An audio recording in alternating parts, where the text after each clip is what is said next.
by the dust, by the dust, apluta, bathed, bathed, dehinam, whose bodies, syat, is possible. Translation purport by His Divine Grace, His Bhaktivedanta Swami B-867. Jai. Narayana, the Supreme Personality of Godhead, the well-wisher and friend of all living entities, formally explained this transcendental knowledge to the great saint Narada. Such knowledge is extremely difficult to understand without the mercy of the saintly person, like Narada. But everyone who has taken shelter of Narada's specific succession can understand this confidential knowledge. Report. It is stated here that this confidential knowledge is extremely difficult to understand. Yet it is very easy to understand if one takes shelter of a pure devotee.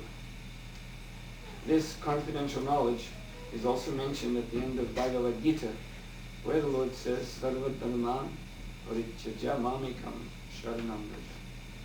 Abandon all varieties of religion and just surrender unto me.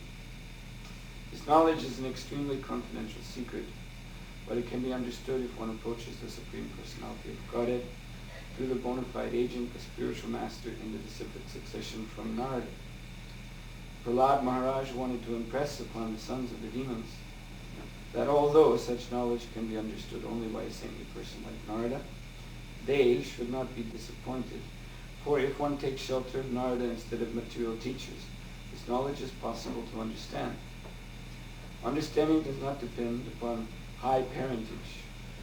The living entity is certainly pure on the spiritual platform, and therefore anyone who attains the spiritual platform by the grace of the spiritual master can also understand this confidential knowledge. Gyan Charitamalam Duravapamaha Narayano Narasaka Kila Nara Daya Ekantinam Bhagavatas Tudyakinchananam Padara Vindaras Rajasa Utahinam Syat. Narayan, Supreme Personality of Godhead, the well-wisher and friend of all living entities, formally explained this transcendental knowledge to the great saint Narada. Such knowledge is extremely difficult to understand without the mercy of a saintly person like Narada. But everyone who has taken shelter of Narada's specific succession can understand this confidential knowledge. Mukam karoti vachalam bhangamangayate grim kripadam vande Shri Gurun Jinatarna. So this knowledge is confidential, not in the sense of that it is something mysterious, difficult to understand because it is not clear, or it is hidden, or somehow so complicated that it has to be taken apart like a puzzle. It's not confidential in that way, but it is confidential because it is knowledge of surrender. This is the essence, the essential of what says this confidential knowledge is also mentioned at the end of Bhagavad Gita, where the Lord says, Sarva dharman parityaja mamekam sharanam vraja. So that's the essence of it. And it is confidential because that is extremely difficult for the conditioned soul to do, unless he sees how to do it from one who has done it. Just to theorize, you should surrender to Krishna. Well, we can perhaps put together in our own mind some sort of vague idea, also even certainly from reading Srila Prabhupada's books, we can probably get a pretty good idea what surrender to Krishna should mean. But actually, how to do it in a way that leaves nothing unsurrendered, even the most subtle thing, because Srila Prabhupada said that even if one has a pinch of material desire. This word pinch means just like when you're cooking, since this is the restaurant staff, so this is an example that you probably appreciate. When you're cooking something, then you add spices by pinches, a pinch of salt, a pinch of asafetida, especially asafetida, which is very strong. So you take a pinch of it between two fingers and put it in the preparation. So Srila Prabhupada said everything else may be all right, but if there's just a pinch of material desire, then you cannot go back to God. So ridding ourselves of even the most subtle type of material contamination requires us definitely to accept the shelter of a spiritual master. Now, I've explained this in one way. Ultimately, we have to accept spiritual master because this is what Krishna says. You can explain it in that way too, as I just have done, that you can't figure out on your own how to completely, because Krishna says, Sarva Dharma Parichaja. He's saying, give everything else up and just surrender to me. So on our own, because our attachments are our own ideas, that's the meaning of Dharma in this sense. When Krishna is saying, give up all varieties of religion, Srila Prabhupada explained clearly what that meant. Bhoga Dharma and Tyaga Dharma. Bhoga is, of course, sense enjoyment. So there are many religions, you can see them now in the world, which make this their principle. There is some faith in God, but that faith is aimed or supports bhoga, sense gratification. This is supposed to be the pal, the result that these worshippers are eager for when they come out of church, when they finish their prayers. Then they look for sense gratification by the grace of God. So this is one dharma. When Krishna says Sarva Dharman Parichaja, this is one of the divisions of that dharma. It should be completely dropped, given up. And then the other is Tyaga Dharma, renunciation. Because the idea that I can renounce something is also based on the sense of my possession of a thing. Because I own a thing, therefore I can give it up, but you don't own anything. So this is a misconception. How can you give something up? How can you renounce anything? So if we think this way, that I shall enjoy something by my faith in God, or I shall renounce, both are illusory. Both are egotistical. Right? So this is what is meant, Sarva Dharman Parichaja. So we need to see how, by example, how to give up this Bhoga Dharma, Tyaga Dharma. That's one point. But fundamentally, we have to do this. We have to accept spiritual master.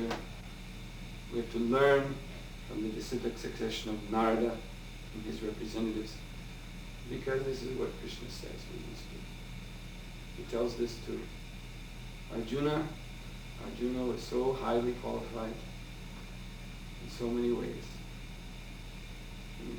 Arjuna far, can't imagine how much he surpasses men of today. But what Krishna also told him, that Tadvidi, it's the same point. If you want this knowledge, this is the point being made here by Sri Prahlad Maharaj, such knowledge is extremely difficult to understand without the mercy of a saintly person like Narada. So Krishna, he says, Tadvidi, you want this knowledge, just what these words mean. Tadvidi, that knowledge. This is what you want? Then Pariparshnena Sevya, then you have to But pranipatina, first of all. You have to. Pranipatina means offer obeisances. Pariprashnena, put questions. Sevya, render service. To a tattvadarshi, one who has seen the truth. Because this knowledge is Krishna. This knowledge is not some mundane collection of facts and figures like in the school that you lord over with your material mind. This is the materialistic conception of knowledge, just some collection of mundane facts and figures there on the page. You can't run away. And if you're endowed by nature with enough brain, you're clever. Also, in schools today, if you're a cheater, then you can lord over this knowledge and become celebrated as some kind of scholar and get a good mark. And then schooling finished.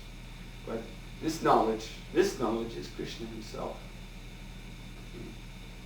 And Krishna, he's Avan Manasa Gochara. This is one of his names. Avan Manasa Gochara. Manasa means mind, Gochara means senses. Avan means beyond. So he cannot be captured. Or we heard last night, Sri Krishna Namadi Nabhavyat Prayanjali. Krishna cannot be captured by our sensual, mental, or intellectual exercises. He's beyond our ability to know him. But he makes himself available to those who submit to him by following the process that he gives in Bhagavad Gita. That means you must surrender to the spiritual master. And in that verse, Shri Krishna, so Sevan Mukhi Jivado, under the direction of spiritual master, one should engage the senses in Krishna's service, beginning with the tongue. Jiva means the tongue. So chant the holy name of the Lord, take Krishna Prasadam.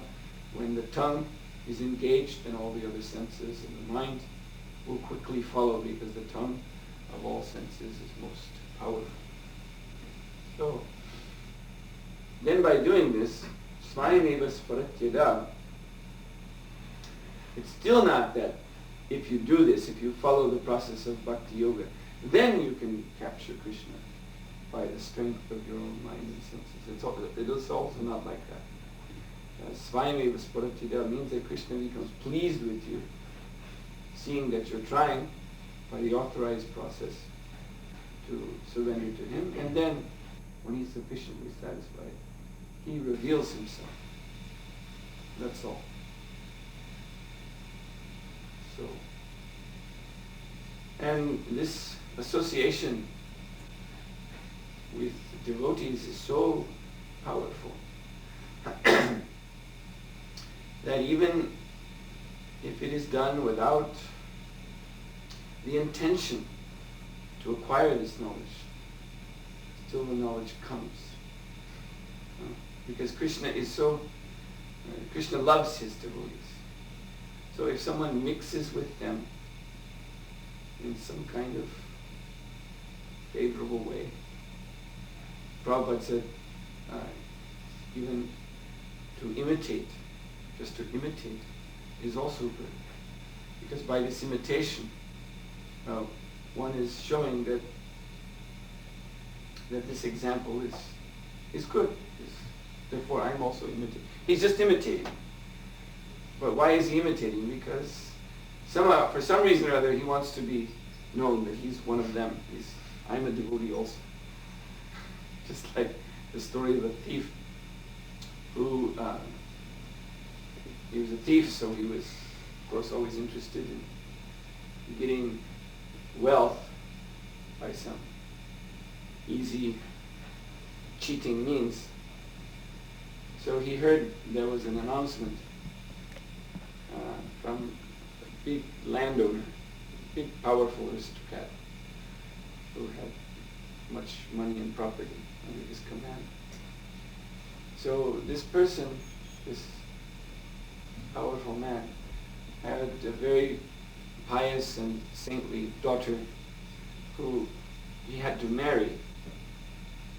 But because the daughter was very pious, therefore she demanded of her father that, please don't marry me to some ordinary materialistic person who just wants to use this marriage relationship for sense gratification and will not be concerned for my spiritual well-being. I want to marry a devotee, an exalted devotee of the Lord. So then this landowner, he advertised, please, all the devotees of Vishnu should come to my place. We're having a convention, it's called Sammelan. Devotees are gathered together, some festival like that. So then all the devotees came, and this thief,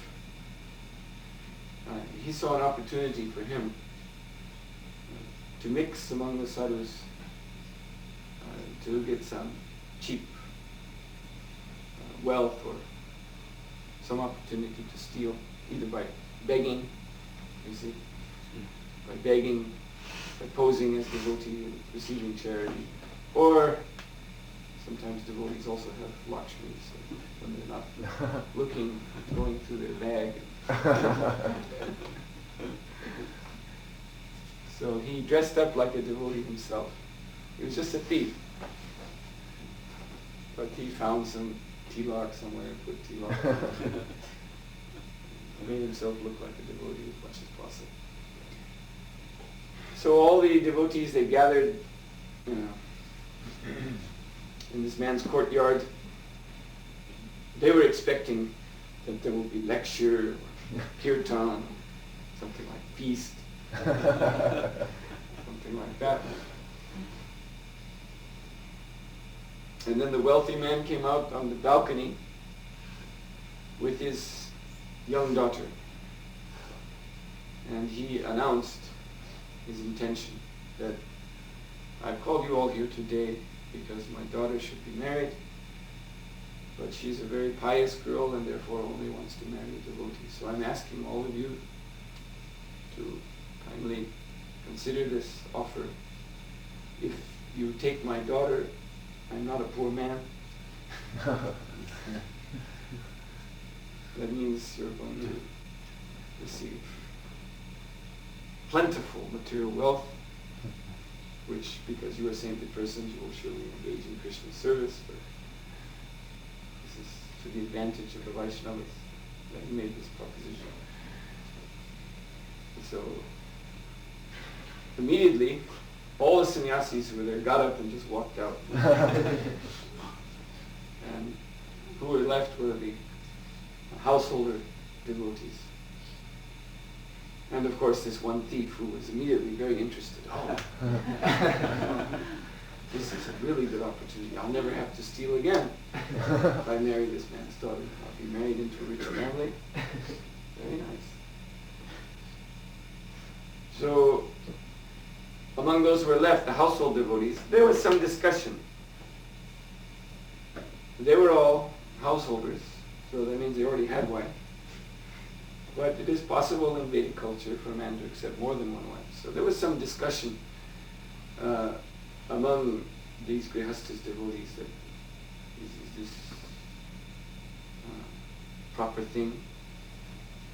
Some were saying, well, if she's a pious girl, I could also take a second wife. But the older, more experienced grihasta devotees were saying, no, we may be grihasta, but our aim is also liberation. And this is Don't you know how much trouble it is just one way? So if you take two, you just become unnecessarily entangled. So then one by one, as this discussion was going on among the grihastas, they were getting up and leaving. They were becoming convinced, what is this? And they were saying to the man, I'm sorry, I have one wife and I don't want to get entangled. And they were going. And he saw that the crowd of devotees getting less and less. And then the few who were remaining, he was trying to really make it interesting. He said, I'll give you half of my property if you take my wife. Half of my lands, half of my bank balance, half of my animals. But still, they left. So, this thief, he had been, of course, thinking that this is his golden opportunity, and he was happy to see everyone else was leaving. It looked like there would be no contest. But at the same time, because he was sitting there, he had to hear these discussions among the devotees, discussions about the purpose of life and how we shouldn't become unnecessarily entangled. And also, he as he saw how each one of them were finally saying, yes, that's right, and getting up and leaving, then he was becoming impressed with their saintly qualities.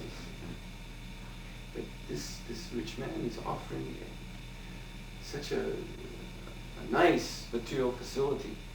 Just get married to this young girl and have no more problems for the rest of their life. And yet they leave him. How is that? So by the time that only he was left,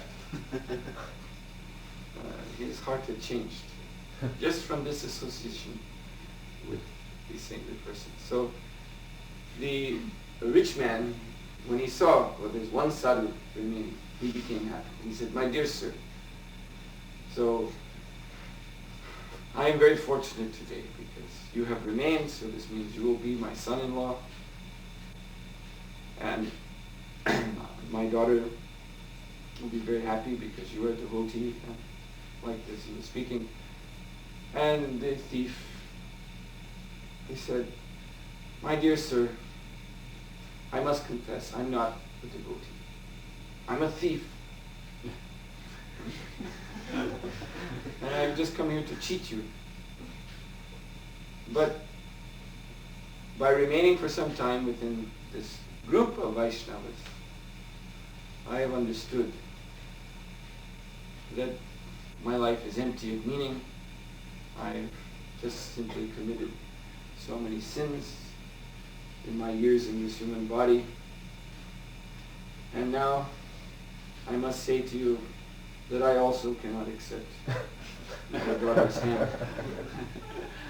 Anyway, I'm not a devotee, but by the association of devotees, now I want to become a devotee. So I must follow them.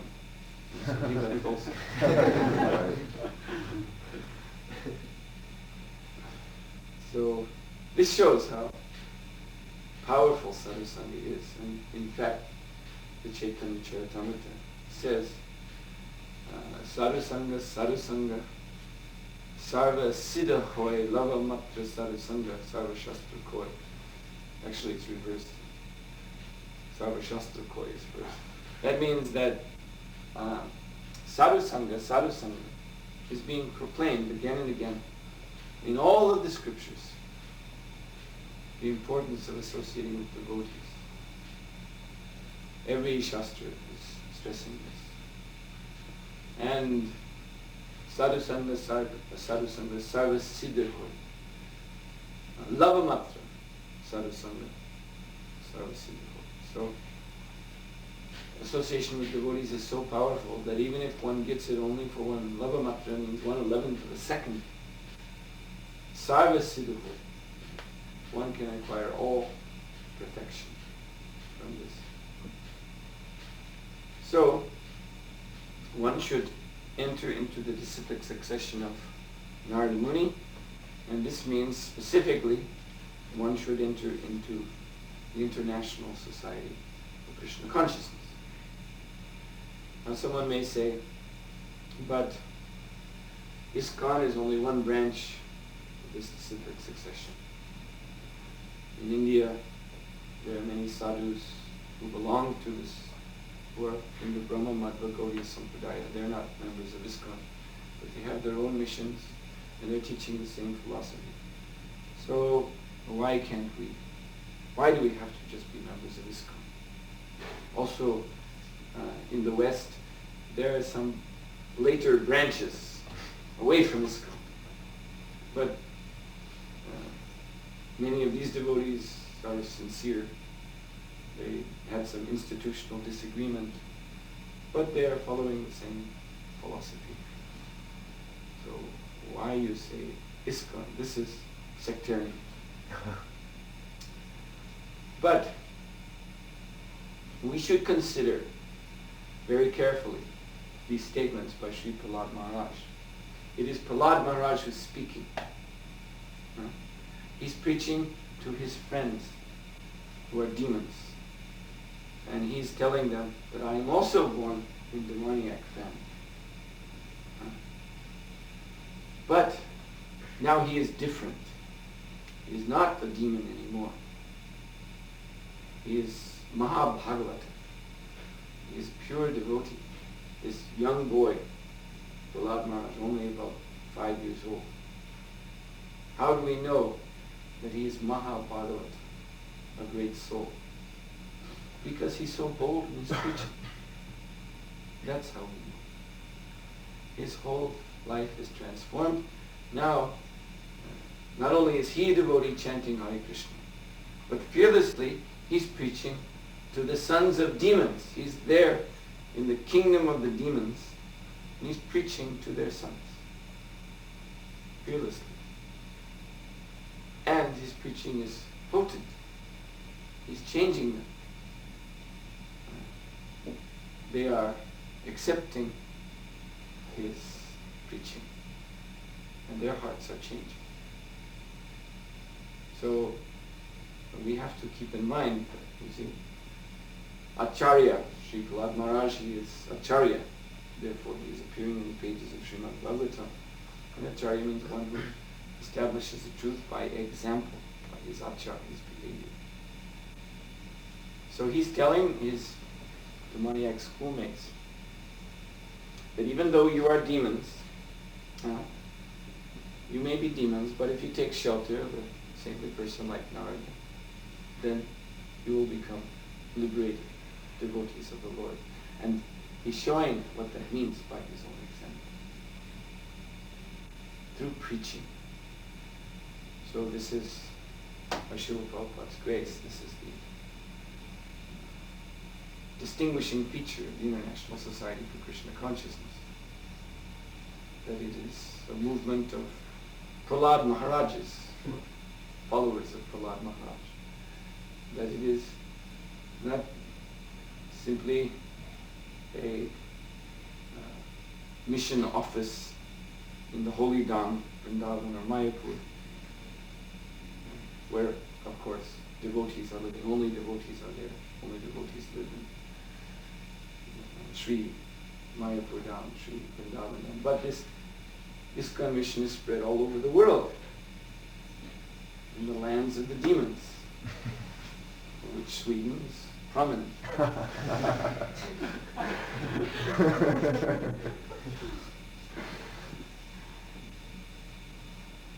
Manidhar was telling me a funny thing last night.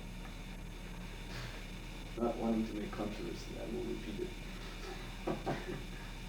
He was saying how his experience with many Swedish people is that they appear to be intellectual and reserved and also non-confrontational, very liberal.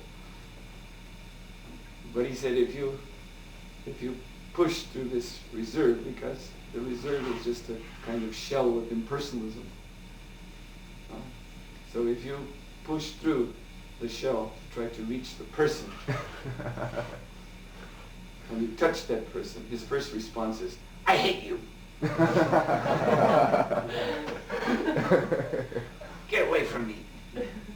Leave me alone. So then I was laughing. I was saying, that means when you push through this impersonal shell, what you find is a demon. He said, yes.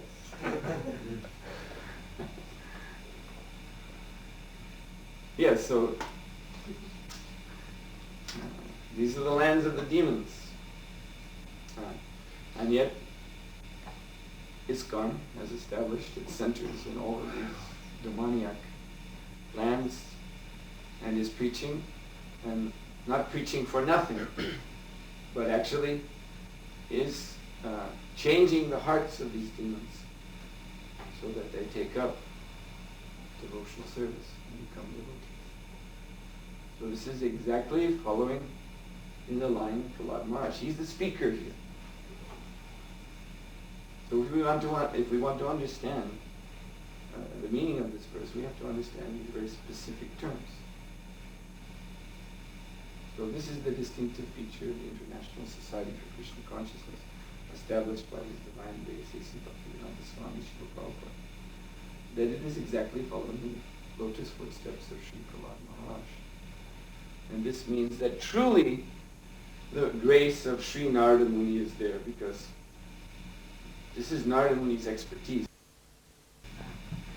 Prabhupada told the story of the snake who surrendered to Narada Muni, and Narada Muni instructed him that one most important thing for you is you are a snake, you're a cobra, poisonous snake, so don't bite anybody. You want to be Vaishnava, then don't bite anybody.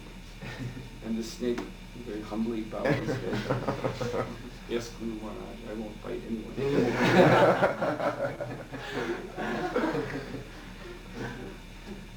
And then later, because the word spread that this snake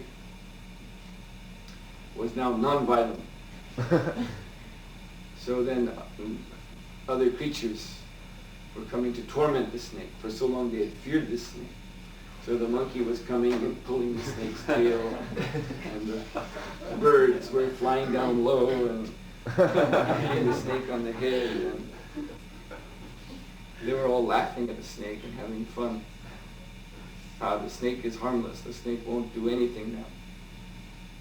So then the snake, he felt, of course he was very humble, surrendered soul.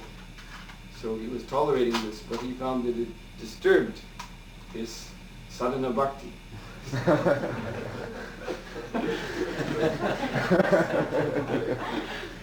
So the next time he saw his spiritual master, he asked him, what should I do? I don't want to, under your order, hear and chant and worship the Lord. But wherever I go, these animals, they follow me and they bother me in so many ways, and I'm always distracted. It's very difficult to concentrate on my rounds.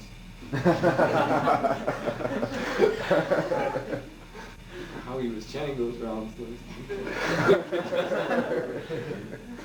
he was using japamala. But anyway, so Narada Muni told him, then when these animals come, you just raise your hood. You know, cobras have this hood. So when a cobra is in his normal state of mind with no, just undisturbed, then the hood will be closed. So he'll look like an ordinary snake. But when he becomes agitated by something, angry, then he inflates this hood, it spreads out, and that means the cobra is ready to bite. He's become disturbed. And so Narada said, without biting anyone, you just spread your hood, and then they'll leave you alone. So thereafter, when the monkeys came or whatever, then he spread his hood, and they were again afraid and ran away. But he didn't have to bite anyone. So this is one story Prabhupada told. Narada's dealings with his cobra disciples. So this is Narada Muni's expertise, his mercy upon the fallen souls, that many of his disciples were actually demons. Cobra is also counted among demoniac species. They came from demoniac background, but he completely converted them. We were saying, if one even has a pinch of desire for sense gratification, he cannot go back home, back to God. But Narada Muni, by his expert preaching, completely eradicates even the slightest material desire from the hearts of these disciples of his, even though they were demons. So that remarkable power is to be seen in the International Society for Krishna Consciousness. And while there are certainly other praiseworthy sadhus who follow this discipline succession, we must say that we have not seen this type of preaching from them. So if we really want to follow Prahlad Maharaj's instructions, then we have to become members of ISKCON. Prabhupada ki jai. Jai. Are there any questions? Yes. I want to ask about Vaishnava behavior during the kirtan, because especially when we tend to expect it, this inclination for respect from to be going on sometimes, especially when you are by the work, especially in presentation of spiritual master, and also a disciple wanting to be closer to him, but in other side, this can connect from the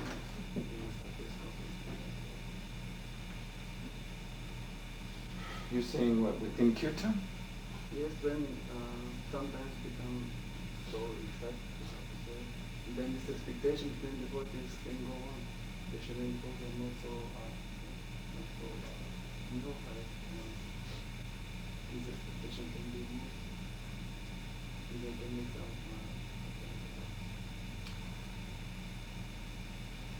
Well,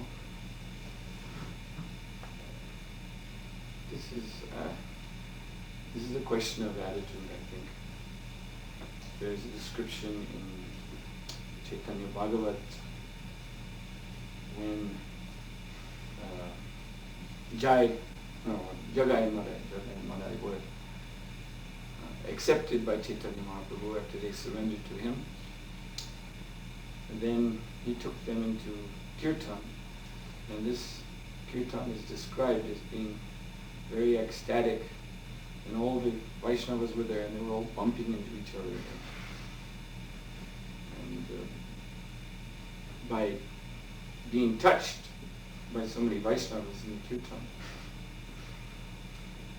then Jagai and Madai were completely purified. So there's nothing wrong with being ecstatic in kirtan, but there is a question of attitude. These associates of Lord Chaitanya, they're tasting transcendental ecstasy when they at kirtan, so they're becoming lost in that ecstasy. There's nothing material about it, no question of anything offensive. So if one is entering into kirtan, to taste the kirtan rasa, and keeping in mind that this taste is possible only by the grace of the Lord and his devotees, then everything's all right. If we become offensive, then we will immediately, even in the kirtan, lose the taste. So, tasting the nectar of Krishna consciousness requires one to avoid offenses. You have to do this. But it's not that avoiding offenses means that one should be stiff and dull and stereotyped in all of his behavior, show no joy, no sense of humor, no. This is also not. Anything else? Yes? To be really attached to nature or sunshine and things like this cemetery energy, but it seems very difficult to pick up this attachment.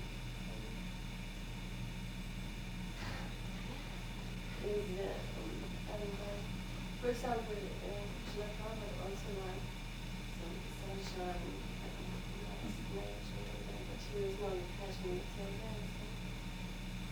So how to achieve it? Yes. Well, Srila Prabhupada commented that places where the sun doesn't shine, which are cloudy, which are filled with snow, this is hellish. They once, when Prabhupada was ill, and his disciples were with him, they convinced him that he should go to one place in Switzerland, St. Moritz, to recover his health because the air is very good there. But they brought Srila Prabhupada there not exactly during the summertime. So St. Moritz, because it is high in the mountains, therefore if it's not exactly summertime, then it's just filled with snow. So Prabhupada came there, and he was there for about one day. He said, let's go. He said, this is white hell.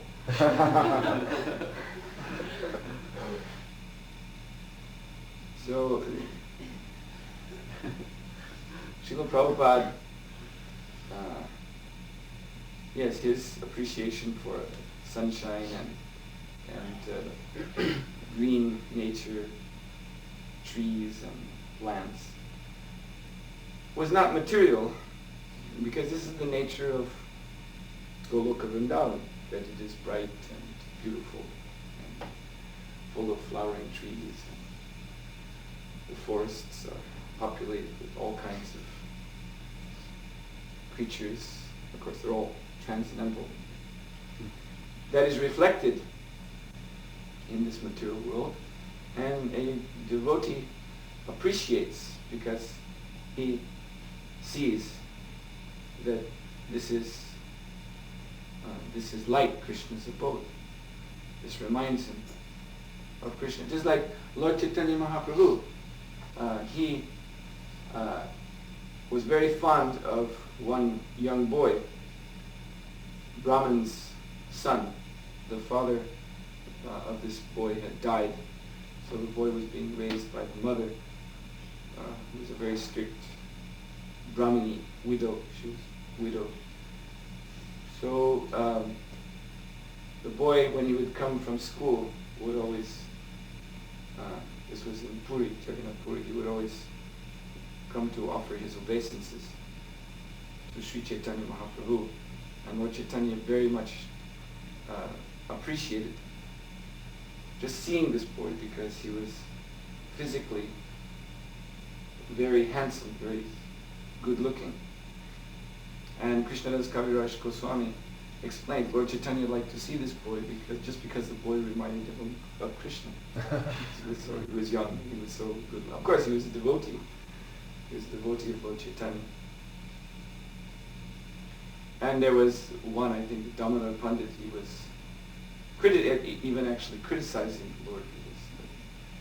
That you show so much affection for this young boy, but people will talk because his mother is a widow, she has no husband. And they will say, why is the sannyasi so affectionate to this boy? Perhaps this has some further meaning. So he was criticizing, not criticizing in an envious way, but trying to instruct Chaitanya Mahaprabhu. But Krishnadas Kaviraj Goswami points out simply that Lord Chaitanya was reminded of Krishna by seeing this boy. In another instance, also, he was very affectionate to the son of King Prataparudra for the same reason. The prince was very handsome, and when he was dressed as a prince with turban nice cloth and ornaments. Then Lord Chaitanya said he looks exactly like Krishna. Lord Chaitanya showed very much affection for this prince, and in this way Maharaj Prataprudra was very happy, because if you show affection for the son, it's showing affection for the father. So he took that in a personal way, that Lord Chaitanya has this relationship with me also, as he has it with my son. So even Lord Chaitanya, Damodar Pandit was taking a sort of analytical position and questioning Lord Chaitanya's appreciation for the personal beauty of this Brahmana boy. But this is Vaishnava. When he can see the connection to Krishna very clearly, then he appreciates the beauties of nature are the Lord's own handiwork, his artistry. But at the same time, you see, a devotee, because he's situated, pure devotee is situated in spiritual consciousness, then it is not that he is attached, because I think that was the word you used. It's not that he is attached to being in a nice place and therefore won't go to preach in places that are hellish, that are cloudy and weather is bad and full of snow and cold. Just like when Srila Prabhupada was walking with some disciples in New York in the early days. It was dark and cloudy and rainy. And someone made some remark, I think it was Brahmananda, made some remark about how bad the weather was. And Srila Prabhupada, he just turned to him and smiled and said, if you could see with spiritual eyes, you would know that this is Vaikuntha. So wherever a pure devotee goes, it's Vaikuntha. So, sometimes Srila Prabhupada, sometimes he, even when he could see, it's again, this is a subtle point, it's a razor's edge. Sometimes Srila Prabhupada also cautioned his devotees or corrected them when they were expressing some appreciation for the beauty of nature. There was an instance, I seem to remember an instance of a Prabhupada walking with some disciples, I believe it was in California, and it was a beautiful sunset. And some devotee made a remark, isn't the sunset so beautiful? And Prabhupada said, this is mine.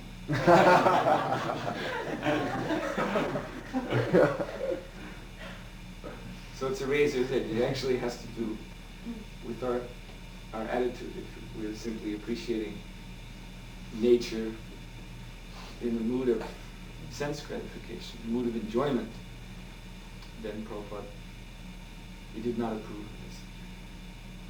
But if one is reminded of Krishna, actually, this is nice. This is Prabhupada was speaking in Mayapur. It was a walk with some disciples, and Prabhupada began to speak of the beauty of Bengali women. And he was saying how Bengali women are especially considered beautiful because of their lustrous hair. And Prabhupada was talking in this way. And then one of his disciples kind of carefully said, Krishna has nice hair. And then Prabhupada said, why are you speaking of Krishna? We're talking of women.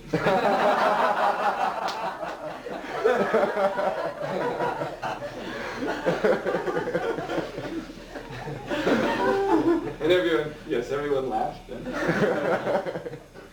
then Prabhupada went on to say, no, but actually, he is right. That we should see in everything the connection to Krishna. So Prabhupada acknowledged that this, making the connection to Krishna, this makes everything perfect. So even you can discuss about the hair of women's locks. As that connection is there. So that is the point. If the connection with Krishna, if that is the actual source of the appreciation of a thing in this material world, then that's all right.